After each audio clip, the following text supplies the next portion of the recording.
Hello everyone, मेरा नाम है अंकित और मैं आप सभी का अपने यूट्यूब चैनल पर हार्दिक स्वागत करता हूं। तो आज जो हम लोग पढ़ने वाले हैं, बिल्कुल नया चैप्टर पढ़ने वाले हैं ज्योग्राफी में, जिसका नाम है द्वितीयक क्रियाएं यानी कि सेकेंडरी एक्टिविटीज। तो द्वितीयक क्रियाएं में हम लोग दो पार्ट में इस चैप्टर को खत्म करने वाले हैं, यानी कि एक पार्ट आज हम लोग पढ़ेंगे और एक पार्ट शेड्यूल के अकॉर्डिंग जिस दिन होने वाला है उस दिन हम लोग पढ़ने वाले हैं। यह जो है एनसीईआरटी के न्यू पैटर्न पे बिल्कुल बेस्ड है और 2024 के बोर्ड एग्जाम के लिए बहुत ही ज़्यादा इम्पोर्टेंट होने वाला है। इसलिए जो भी बच्चे बोर्ड का एग्जाम देने वाले हैं उनके लिए बहुत ही ज़्यादा इम्पोर्टेंट है और साथ ही साथ आप लोग शेयर भी करिए ताकि जो भी बच्चे बोर्ड का एग्जाम देंगे और जिनको नहीं पता है कि यूट्यूब पे free of cost continue class चल रही है यहाँ पे, तो उनको भी पता चल जाए कि यहाँ पे बहुत ही तरीके से क्लास चल रही है। यानी कि पहले जो है चैप्टर की पढ़ाई होती है, फिर ऑब्जेक्टिव क्वेश्चन आंसर हो रहा है और फिर सब्जेक्टिव क्वेश्चन आंसर हो रहा है, यानी कि 2 नंबर वाले और 5 नंबर वाले। मैं बार-बार कहता हूँ, यकीन मानिए कि इस तरह का कंटेंट आपको सिर्फ़ और सिर्फ़ कहीं भी पेड बैच में मिलेगा, यूट्यूब पे फ्री में नहीं मिलेगा। इसलिए मैं चाहता हूँ कि जितना ज़्यादा हो सके उतना ज़्यादा आप लोग लाभ लें और साथ ही साथ शेयर भी करें। हम लोग बात करते हैं अपने शेड्यूल की। शेड्यूल के हिसाब से एक दिन पॉलिटी चल रही है और एक दिन ज्योग्राफी चल रही है और टाइम कितने बजे है? 8 बजे शाम में होता है, ठीक है? टाइम 8 बजे शाम में होता है। तो आज जो है हमारा मंडे है, यानी कि सोमवार है और सोमवार को जो आज जो है ज्योग्राफी की क्लास होने वाली है। तो सबसे पहले चैप्टर शुरू करने से पहले, जैसा कि हमारा जो यहाँ इस प्लेटफ़ॉर्म पे शुरू करने का जो है तरीका क्या है, विधिक विधान कह सकते हैं एक तरह से। ये क्या है कि पहले हम लोग ये डिस्कस करते हैं कि इस चैप्टर के अंदर हम लोग बेसिकली पढ़ने क्या-क्या वाले हैं, किन-किन टॉपिक को टच करने वाले हैं, किन-किन टॉपिक को पढ़ने वाले हैं। तो सबसे पहले इस पे बात करते हैं। हम लोग पढ़ने वाले हैं द्वितीय क्रियाएँ क्या होती है, यानी कि द्वितीय क्रियाएँ की जो डेफिनिशन है, जो परिभाषा है, इसके बारे में बात करेंगे। विनिर्माण उद्योग क्या है? विनिर्माण उद्योग जो है, यह क्या है? इसके बारे में भी बात करेंगे। आधुनिक वृहद यानी कि बड़े पैमाने के विनिर्माण की क्या विशेषताएं हैं, इससे रिलेटेड भी बात करेंगे। उसके बाद विनिर्माण उद्योग को प्रभावित करने वाले कौन-कौन से कारक है, इसके बारे में भी बात करेंगे। वहीं हम लोग बात करेंगे स्वच्छंद उद्योग क्या होता है।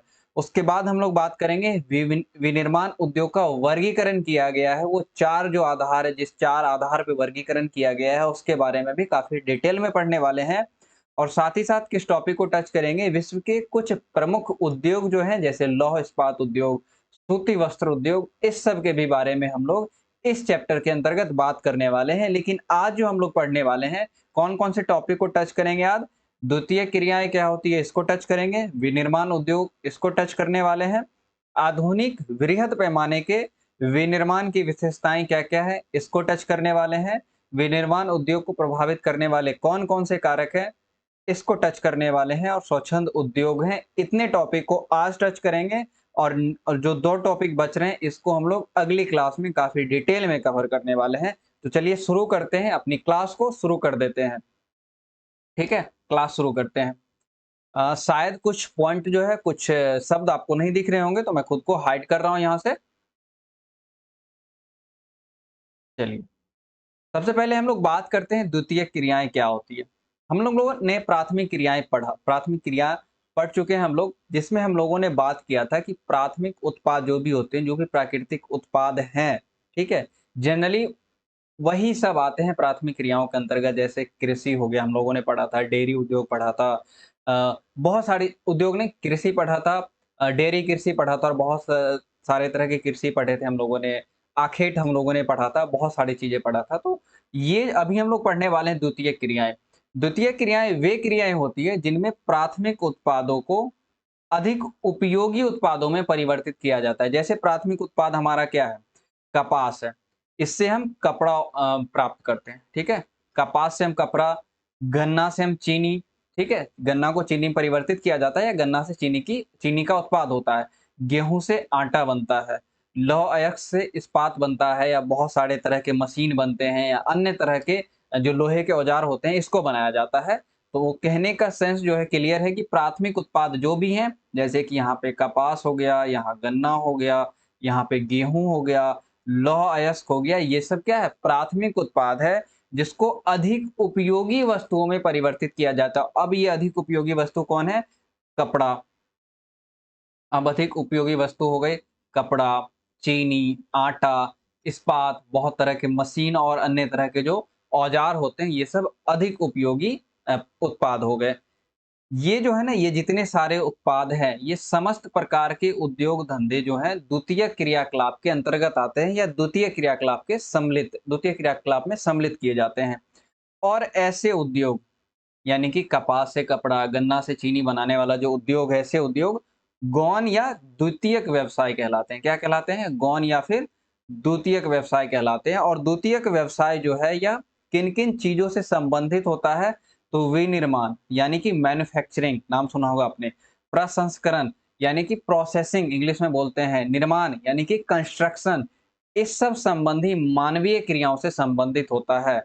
जो विनिर्माण है, यानी कि पुनः निर्माण का, पहले कपास उपजाया गया, फिर कपड़ा बनाया गया, फिर गन्ना उपजाया गया, उसके बाद फिर चीनी बनाई गई, गेहूँ उपजाया गया, फिर आटा बनाया गया, यानी कि विनिर्माण कह सकते हैं। उसके बाद प्रसंस्करण, प्रोसेस के द्वारा ही किया गया, जो प्रोसेसिंग हुई, एक तरह की प्रोसेसिंग हुई। और निर्माण यानी कि कंस्ट्रक्शन, ये सभी जो है मानवीय कार्यों से संबंधित होते हैं।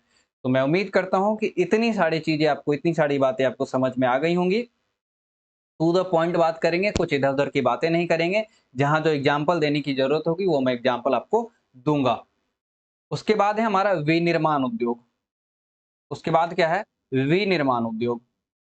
विनिर्माण का जो आशय है, यानी कि किसी भी वस्तु के उत्पादन से है।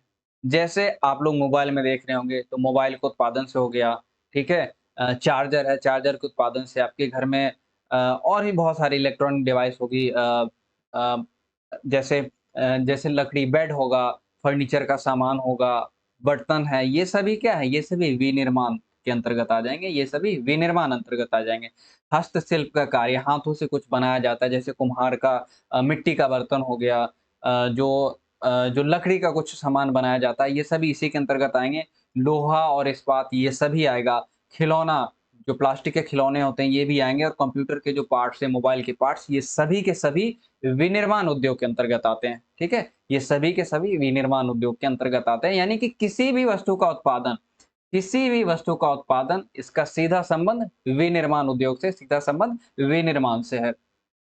अगर मैं बात करूँ तो यहाँ पे आप देख सकते हैं, कुछ पिक्चर है, आपके लिए मैंने रखा है। यहाँ ऑयल का तेल निकाला जा रहा है, यहाँ एक एनर्जी के लिए दूसरा स्रोत है, उसके बाद गाड़ी का प्रोडक्शन हो रहा है।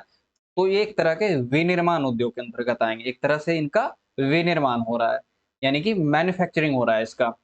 उसके बाद हम लोगों ने बात किया था कि जो आधुनिक बड़े पैमाने पर, वहाँ पे वृहद लिखा हुआ था, वृहद का अर्थ ही होता है बड़े, बड़े पैमाने पर होने वाले विनिर्माण की विशेषताएँ क्या-क्या है? यानी कि जो मैन्युफैक्चरिंग हो रही है,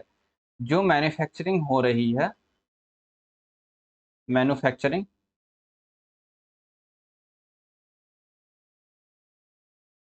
मैन्युफैक्चरिंग जो हो रही है, इसकी विशेषताएँ क्या-क्या है? इसकी कौन-कौन सी विशेषताएँ? तो कुल 4-5 विशेषताएँ हैं, इसके बारे में हम लोग एक-एक करके बात करते हैं, ठीक है? इसके बारे में हम लोग एक-एक करके बात करते हैं। सबसे पहली विशेषताएँ जो है हमारी, कौशल का विशिष्टीकरण या उत्पादन की विधियाँ। कौशल कहने का क्या अर्थ है? सबसे पहले ये समझिए, जो स्किल हम लोग इंग्लिश में कहते हैं, ठीक है? स्किल डेवलपमेंट पे काम करो। इसका कहने का अर्थ है कि अगर आप कोई कार्य कर रहे हैं, सिंपल सी बात है, अगर आप कोई कार्य कर रहे हैं, जिसमें स्किल की ज़रूरत होती है, जैसे कुम्हार, कुम्हार के पास कौशल है कि वो मिट्टी का बर्तन बना सकता है, ठीक है? मिट्टी के बर्तन बना सकता है। उसी तरह लोहार के पास एक कौशल है कि लोहे की कुछ चीज़ें बना सकता है। सुनार के पास ये कौशल है कि सोने का और चांदी का आभूषण बना सकता है, तो इसको हम कौशल कहते हैं, ठीक? पहले क्या होता था कि छोटे यंत्र का उपयोग किया जाता था और ज़्यादातर जो उत्पाद है वो हाथों से निर्मित किए जाते थे। इस कारण क्या होता था, जो उत्पाद है उसका लागत भी ज़्यादा होता था और उत्पादन भी कम हो पाता था। यानी कि जितना सामान बनना चाहिए मशीन की अपेक्षा वो कम बनेगा, और जो उत्पादन का लागत है, क्योंकि वो हाथ से ज़्यादा किया गया है और छोटे यंत्र का उपयोग किया गया है, इसलिए उसका लागत भी या कॉस्ट भी, जो मूल्य है, ये अ, मूल्य जो है ये बढ़ जाता है। एरो का अर्थ है बढ़ना, ठीक है? और नीचे वाले एरो का अर्थ है घटना या कमी, घटना या कमी। तो उत्पादन की लागत जो है ये इसमें ज़्यादा होती थी, लेकिन वहीं जो उत्पाद है ये कम होता था। अब क्या हो गया कि नए-नए तरह के मशीन आ गए, यंत्र आ गए, इसका प्रयोग होने लग गया है और जो वर्कर पहले हाथों से काम करते थे या छोटे मशीनों से काम करते थे, उनके पास नई मशीनें आ गई, बड़ी मशीनें आ गई, आधुनिक मशीनें आ गई और उन मशीनों को उन्होंने ऑपरेट करना, चलाना सीख लिया, जिससे क्या हुआ कि उन वर्कर की, उस लेबर की दक्षता में भी वृद्धि हुई और मशीन आने की वजह से जो उत्पादन है, इसमें भी वृद्धि हुआ। मान लीजिए कोई हाथ से पहले मिट्टी का कप बनाता था, ठीक है? कोई कुम्हार जो है मिट्टी का कप बनाता था। तो मिट्टी का कप हाथ से दिन में कितना बनाएगा? सपोज़ दैट 500 बनाएगा। उसके बाद मान लीजिए एक तरह की मशीनें आ गई, ठीक है? वही कुम्हार एक मशीन लेकर के आया, अब जो है वह एक दिन में मिट्टी के 50,000 कप बनाने लग गया, यानी कि उसकी दक्षता में भी बढ़ोतरी हुई, यानी कि उसने मशीनों को चलाना सीख लिया और साथ ही साथ जो उसका उत्पादन था 500 से 50,000 हो गया। तो कुल कहने का मतलब है कि अब किस तरह से चेंज आया उसमें। दूसरा है यंत्रीकरण, यानी कि मशीन कह सकते हैं। 1860 के दशक में क्या हुआ कि औद्योगिक क्रांति हुई और इसकी जो शुरुआत हुई थी, यह यूरोप में हुई थी, ध्यान रखिएगा, ऑब्जेक्टिव क्वेश्चन बन सकता है इस चैप्टर से। 1860 के दशक में औद्योगिक क्रांति की शुरुआत हुई थी, उसके बाद जो विनिर्माण है, यानी कि जिस भी वस्तु का उत्पादन हो रहा है, उसके लिए मशीनों का प्रयोग किया जाने लग गया। उसके बाद में क्या हुआ, अभी की समय की बात करें तो ज़्यादातर आर्टिफिशियल इंटेलिजेंस बेस्ड मशीनें आ गई हैं। और मैं इसका एग्जाम्पल दिखाऊँ, अगर मैं जस्ट इसका एग्जाम्पल दिखाऊँ आर्टिफिशियल इंटेलिजेंस बेस्ड मशीनों का, तो यहाँ पे जो आप देख रहे होंगे सारा का सारा कार्य जो है, सारा का सारा कार्य मशीन कर रही है, यानी कि एक भी यहाँ पे वर्कर नहीं है, एक भी लेबर नहीं है। तो आज के समय में ज़्यादातर कार्य हो रहे बड़े-बड़े मैन्युफैक्चरिंग प्लांट में बड़ी-बड़ी कंपनियाँ रोबोटिक मशीन का यूज़ कर रही हैं, जो आर्टिफिशियल इंटेलिजेंस बेस्ड है, यानी कि जिन्होंने मानव को रिप्लेस कर दिया है। तो वर्तमान में जो स्वचालित मशीनों का ज़्यादातर प्रयोग होने लग गया है, इसके कारण क्या होता है, जो लागत है, लागत इसमें कमी आ रही है क्योंकि लेबर कॉस्ट नहीं देना पड़ रहा है। एक ही बार आप मशीन में इन्वेस्ट कीजिए, मशीन में प्रोग्राम फिट कर दीजिए, मशीन आपके लिए काम कर देगी। वहीं उत्पादन में काफ़ी ज़्यादा वृद्धि हुई है। जो काम एक कोई 10 लेबर मान करके 1 दिन में करता है, वहीं मशीनों के आने से कितना जल्दी काम हो रहा है। देख रहे हैं कितना जल्दी काम हो रहा है। हर तरह से मतलब जो है इसमें प्रोग्राम फिट कर दिया जाता है और मशीनें फिर आपको रिजल्ट दे देती है, मशीनें अपना कार्य कर लेती है। तो यंत्रीकरण ये हो गया। तीसरा है हमारा प्रौद्योगिकी नवाचार। प्रौद्योगिकी, प्रायोगिकी लिखा है या प्रौद्योगिकी होगा, क्या होगा? प्रौद्योगिकी,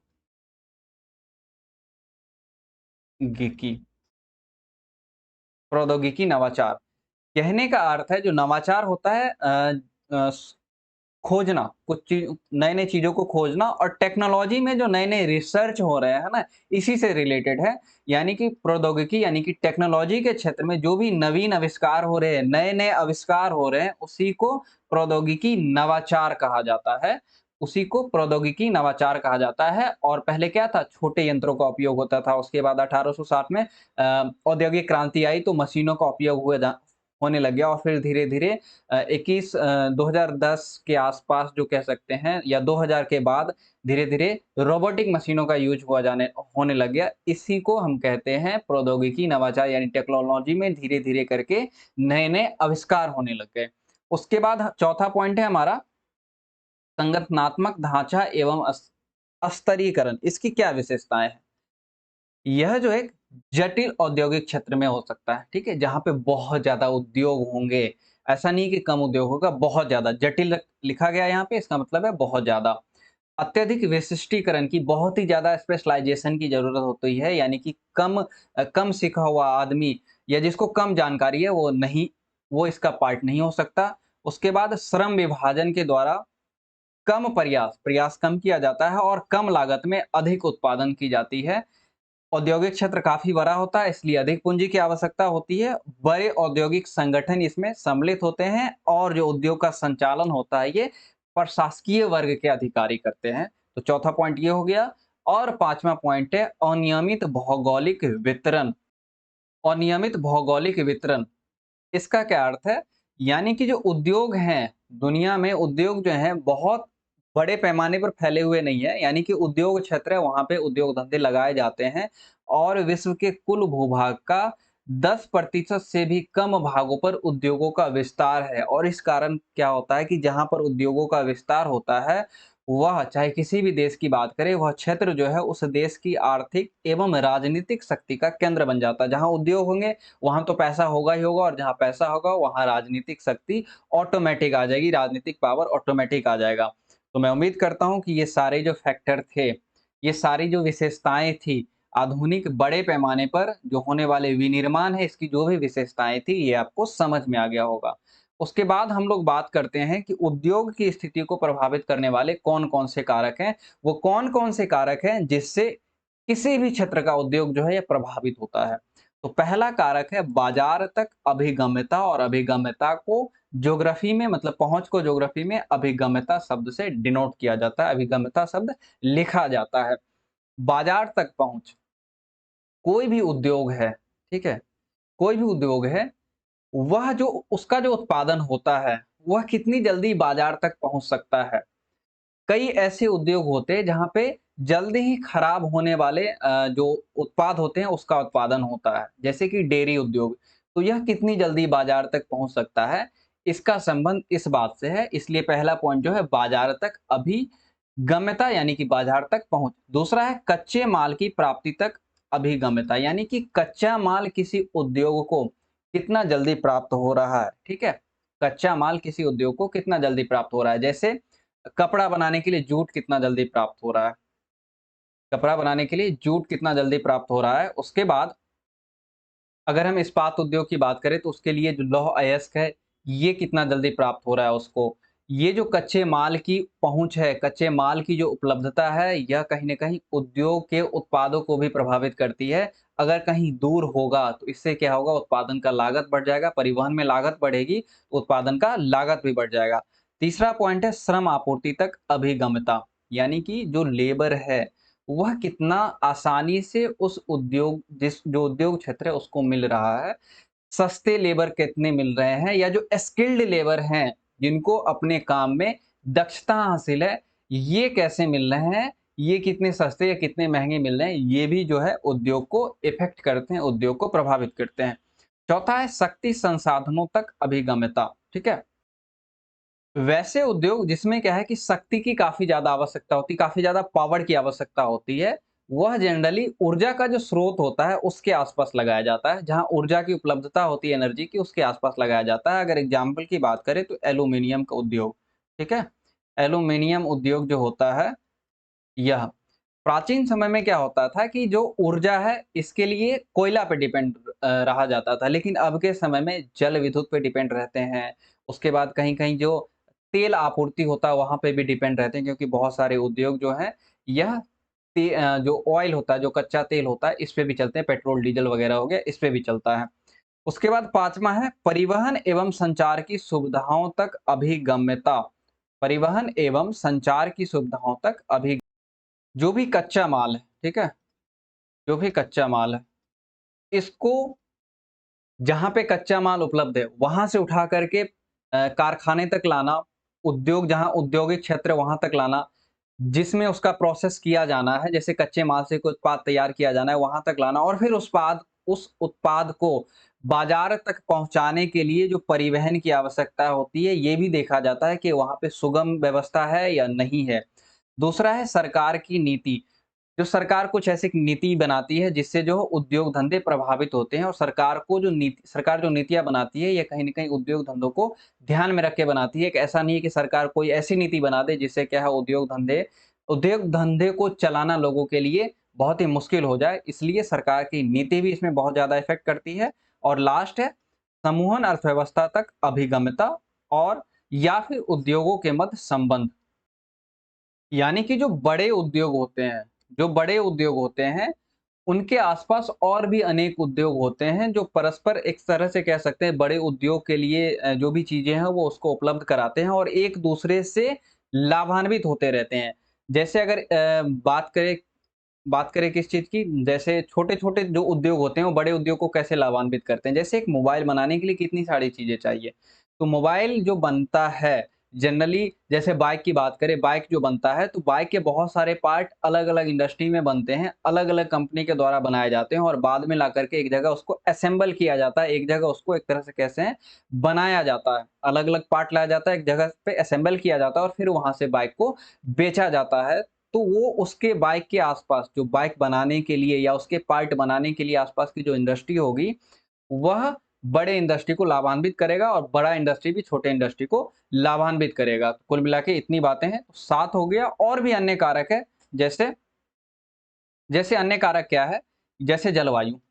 खास करके कपास उद्योग की बात करें तो कपास उद्योग एक किसी खास जलवायु में होती है, आर्द्र जलवायु चाहिए उसके लिए और महाराष्ट्र का जो एरिया है हमारे देश में, महाराष्ट्र का जो एरिया है ये काफ़ी ज़्यादा अनुकूल होता है कपास की खेती के लिए।